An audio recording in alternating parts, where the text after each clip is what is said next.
Yeah, absolutely. So I'm currently at Hungry, running our kind of Northeast region, New York, Boston, and Philly.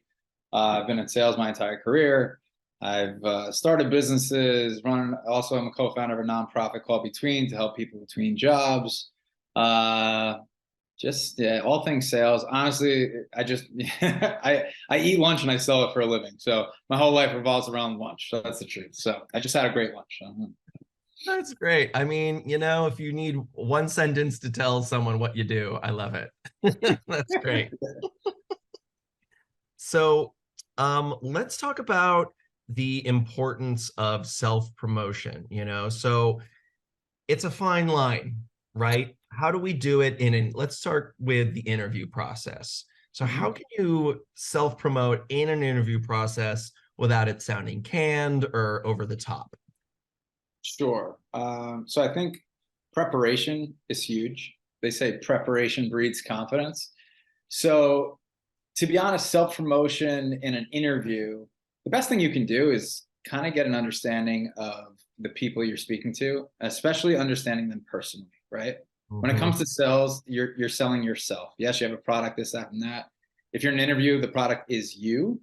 But think about how you would feel if someone was, I always try to put myself in the other person's shoes. How would I feel if someone was talking to me? If they knew about me, if they knew about my, I don't know, family or back or where I'm from or where I went to school, or they mentioned something that, I can tell they did the work, they did the research, and they got me talking about something that I love, right? So for me, if you start talking about sandwiches or something, right, you're in, you're hired. Right. So stuff like that.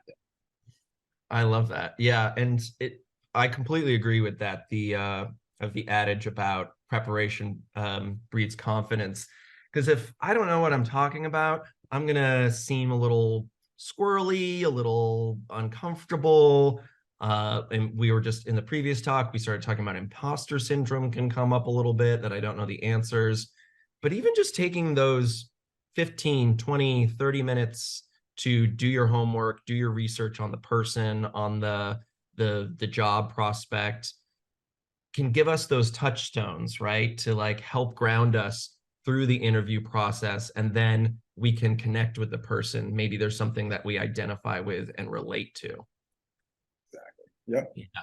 Was there any maybe early on, because you've been doing this a long time, have there been any pitfalls, traps that you've noticed that maybe you did early on that you've learned from, or maybe that you've witnessed being on the other side of it, that you would maybe some do's and don'ts you would recommend to people on the hunt right now? Absolutely. First of all, I commend everyone out there that is in the job. It's a tough job market right now. And I talk to people all the time that are looking for jobs. It's not easy. So I'll say when it comes to that, I'm a big outside the box thinker, especially as a salesperson. And I'll share a personal story in a second about something I did early on in my career, to kind of stand out. But typically, you send in a resume in LinkedIn, you click a button, all that kind of stuff. Right? You're in a pile with 100 people. How do you separate yourself? Right? How do you stand out? It's all about selling yourself. So I'll share a quick personal story to kind of illustrate that. This is early in my career. I really wanted to get into the food tech space at a company called Cater to Me. I applied online. I didn't hear back. I wrote an email, suggesting something about the company with something personal about the founder. I was able to get on a quick phone interview. They hired someone else for the role. It wasn't a sales role, it was an operations role. And I really, really, really wanted to work for this company. So in my mind, I was going to do whatever it took, right? I would have mopped the floors for them. I didn't care. So I thought to myself, how am I going to make an impression? So, I was really, I'm not going to lie. And first of all, like all of us out there, I was feeling defeated, right? Like, how am I going to do this? And so I thought, you know what? Tomorrow I'm going to go into New York City, dress nicely. I'm going to stop by a cupcake shop and they're looking for an outside sales role. I'm going to stop by a cupcake shop. I'm going to get cupcakes for everyone in the office. I'm going to walk in cold. I'm going to just go right up to the founder and kind of ask for an on the spot interview. Right. And I was terrified. This wasn't easy. Right. But I went in and I had cupcakes for the employees, and Alex was the name of the founder, and he remembered me from the phone call. And I had no idea what I was going to say, but I basically just walked in and I said, "Hey, I don't know if you remember me. I'm John. We spoke on the phone. I wanted to see if you had 5 minutes." And I basically showed him that I could do the job by doing the job, right? So he gave me an impromptu interview. We chatted. He wasn't hiring for a sales role, which is another key, right? Many times as I'm hiring people, I don't necessarily post the role. I'm always hiring, but I'm not necessarily always looking to hire, right? Everyone will always hire good talent if they're paying attention. So he gave me an interview on the spot. I ended up working for free when I started out. I worked nights and weekends, and eventually he brought me on full time at like an entry level salary, and I worked my way up and yada yada. And then eventually, now I've at my third, fourth company in the space. I run teams, all that kind of stuff. But for me, it all started with, if you really want something, when you hear the no, you find out really quickly. Randy, like in the book, the last lecture, he says the brick walls are there for a reason.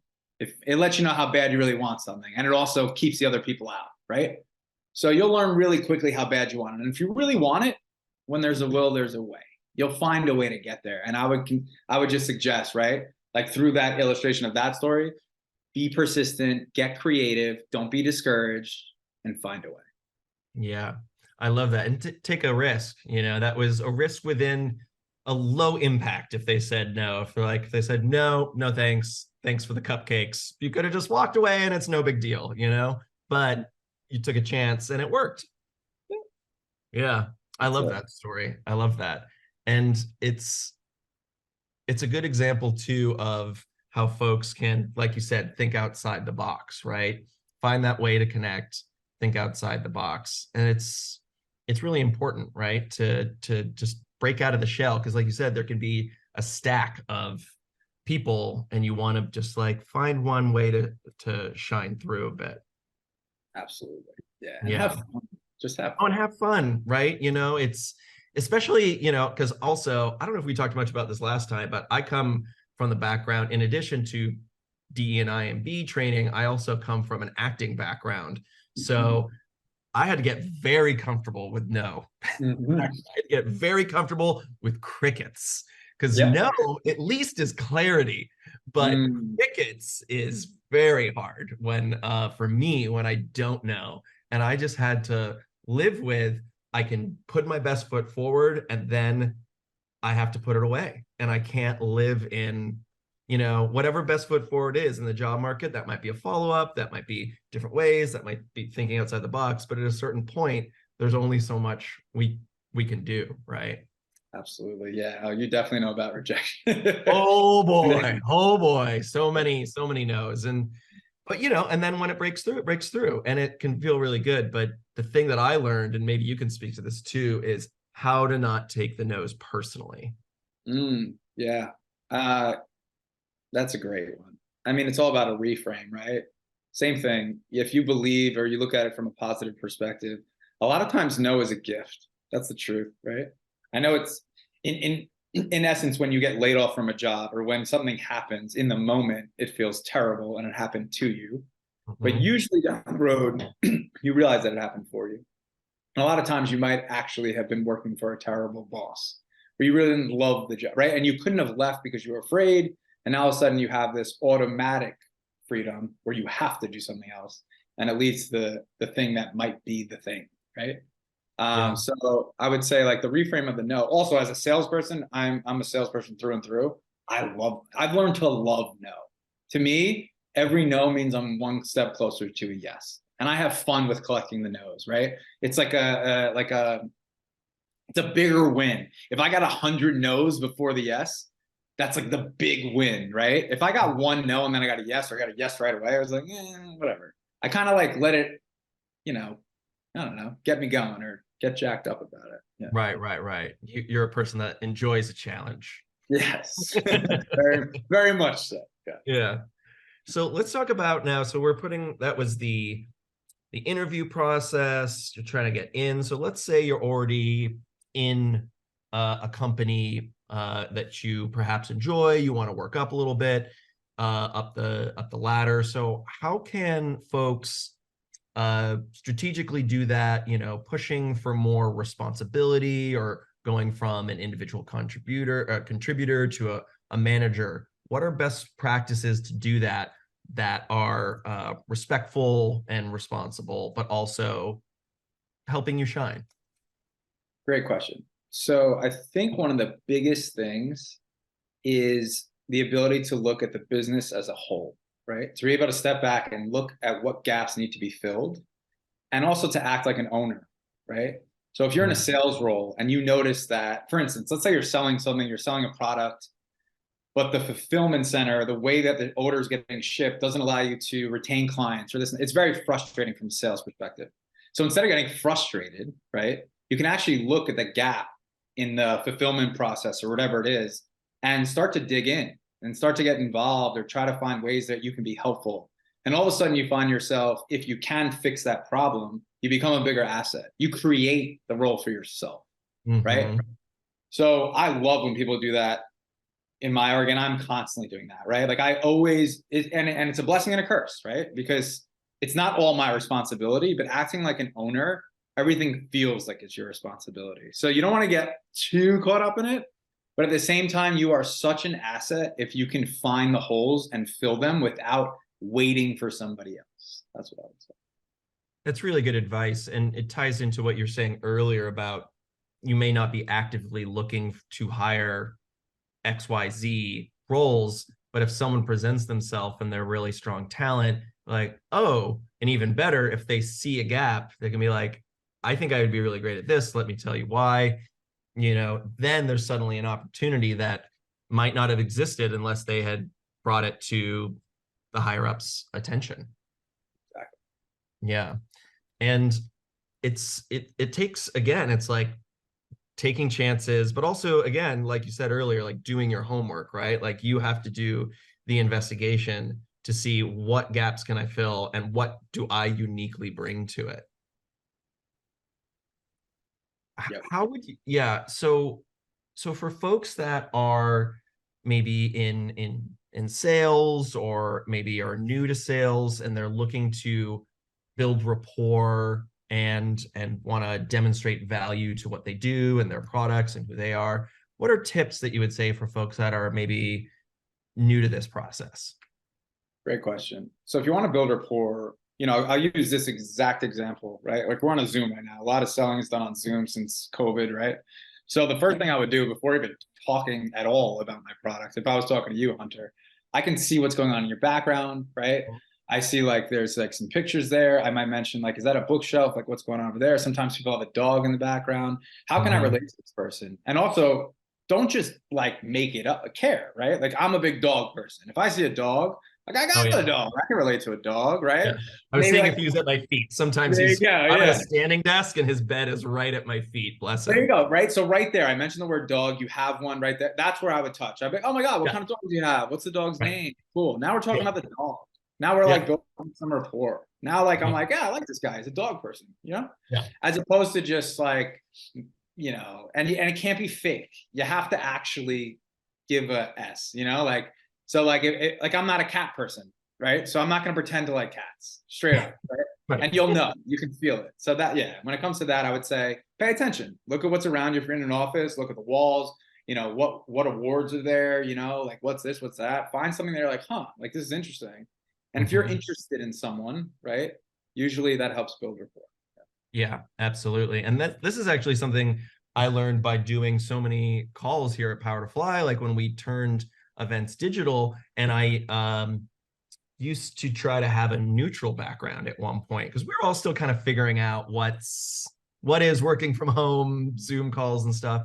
And a speaker like yourself, mentioned like displaying your personality in a way that is inviting. So, it actually works quite well. Like you said, like, oh, people maybe like, oh, what books are there? Or they might notice, let's see, it's in reverse. They might notice this wheel thing and they're like, oh, like, yeah, it's an art piece, but I like bicycling and, and then off you go. And it's a great invitation too. So it works both ways, right? On these Zoom calls, you can also set yourself up for success by letting people in. I could talk about your food background. If I didn't know necessarily like what that is or what you did yet, we could jump right in and who made it, and it's pretty cool, and and off you go. You got it. That's it. Yeah, I love that. I love it. I love it. So you said you've been doing sales for a long time. What do you do, Joe? Excuse me. To like, oh, sorry, John. Sorry. Whew, there's a typo on your on your thing there. Oops, No there we worries. go. Oh, Let's there is. Look fix at that. that. Yeah, There we go. Let's you can call fix me your Joe. You can call me John. Whatever. No, John, you already have it up in the corner, which I also like, by the way. I can see the weather in New York City. This is kind of great. Um, sorry about that. But how do you sell yourself, John, when you're talking to new potentials? Yeah, like new clients, things like that. Yeah. A couple ways. First of all, like the preparation, right? Preparation breeds confidence. Also, just picking a product that you're confident in, right? Like I happen to be doing this a long time, and I do truly believe that it's the best product, right? So for me, it's less about, if you believe in the product, for me, it's less about selling and more about getting someone to listen about what I do, right? So like also Mm, the mentality for me is always, I'm providing a service. That's it. I'm providing a service and I'm trying to present that this service exists to the world.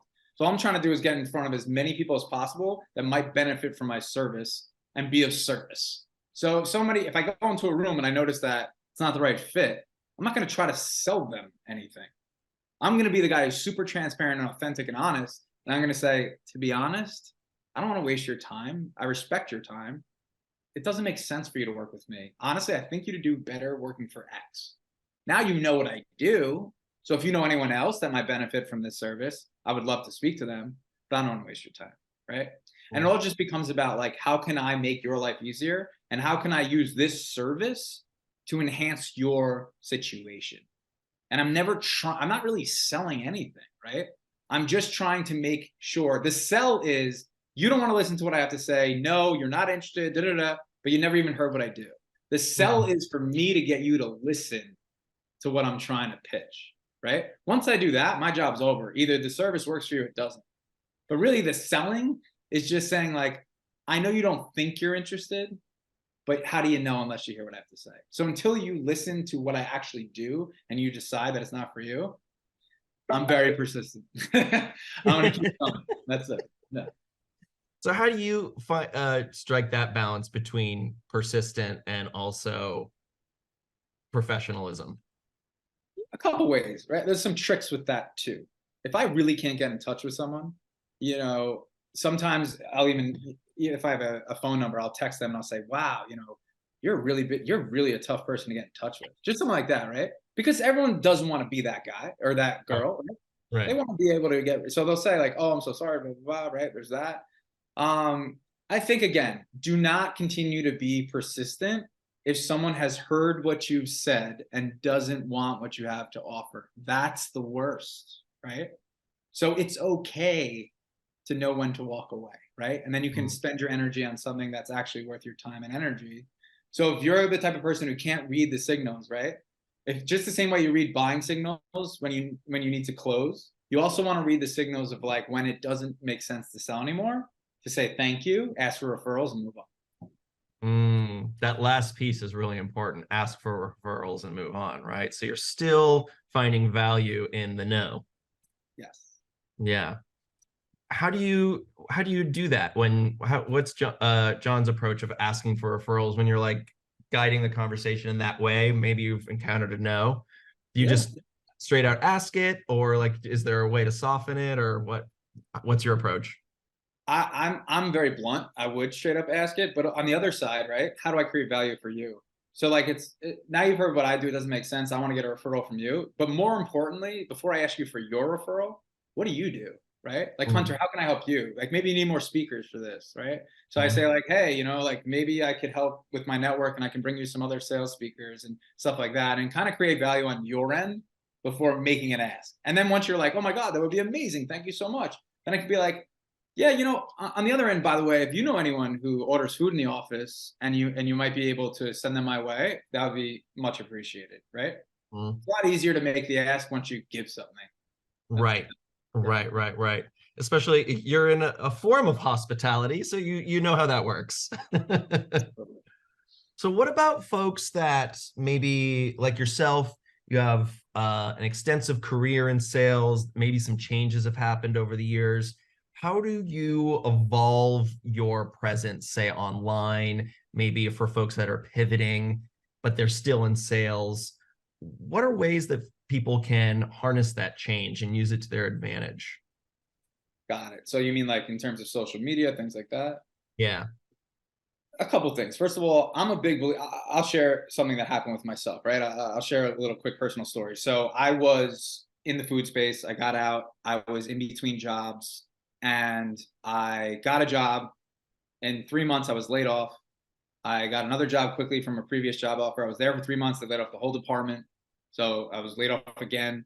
And then I got a job. All of a sudden, I was stuck in a job that I really didn't like. But I had, I was either my wife was pregnant or something. I had pressure where I had to kind of feel like, hey, I have to stay in this job. And eventually it got to a point where I was just, I couldn't, it was so not for me that I literally had a panic attack that like I had to, because I was so afraid to go home to my wife and say, I can't work here. Right. And so then I was back in the job market looking, and there was a lot of pressure. And so I kept pushing, like forcing, trying to get something. And then eventually I just stopped. I just like paused and I reassessed. And, I had done like a meditation teacher training at one point. And that's authentic to who I am. I'm a boxer, right? That's a big piece of who I am. So all of a sudden I switched up my LinkedIn. I put my meditation teacher training on there. I like, mentioned that I used to do stand-up comedy and box and this. And all of a sudden it was just so much more true to who I was. And I Mm. kid you not, when I did that, I got like 4 job offers like the next week, right? And all of a sudden, like now I had options and I was able to choose. And so like I would say never be afraid to like, especially in today's world, to be who you are, right? And Mm. push forward the person you are. Don't try to manipulate the image so you can fit the job market. Be who you are and find the role that works for you. I know that's easier said than done, but that's what I would suggest. Yeah. Yeah, that authenticity, people are attracted to it, right? There's just when someone's unapologetically themselves, if it's respectful and kind but true to who they are, it's really endearing, and I want to talk to that person. I want to ask them questions. Oh wow, boxing, what's that like? And how are boxing and meditation related? That's we could talk about that for an hour. The most fascinating resume I ever received. Like there was a one-liner that said, in one line, describe yourself. And one of my favorite sales people that I ever hired, the line was, I was homeless in high school. And I was like, that is different. That is unique. And that is so honest. I got to talk to this guy. He was one of the top salespeople. Like whatever Wow. it is you went through, like use your story. Yeah. Yeah, that's really powerful because that's an act of vulnerability, and he knew what he was doing. Oh yeah. Great salesman. Yeah. Great salesperson. So with just a couple minutes left, Jon, if you could go back in time and give yourself some advice when you were starting out in sales, what would you tell yourself knowing what you know now? The first thing that comes to mind is don't worry so much. Mm, Don't worry. It's all going to work out.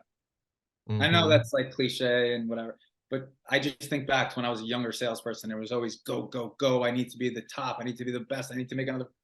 Just relax, right? Hmm. Like it's all gonna it's gonna be all good. Like take it slow. Like my younger self would tell me to f off, right? Like okay, guy. Like all right, old man. Like relax. Like I'm gonna go sell stuff and you go relax, whatever. But it's the truth. Like once you get comfortable in your skin and comfortable in what you're doing, that's when it all comes together. That's the truth. Right.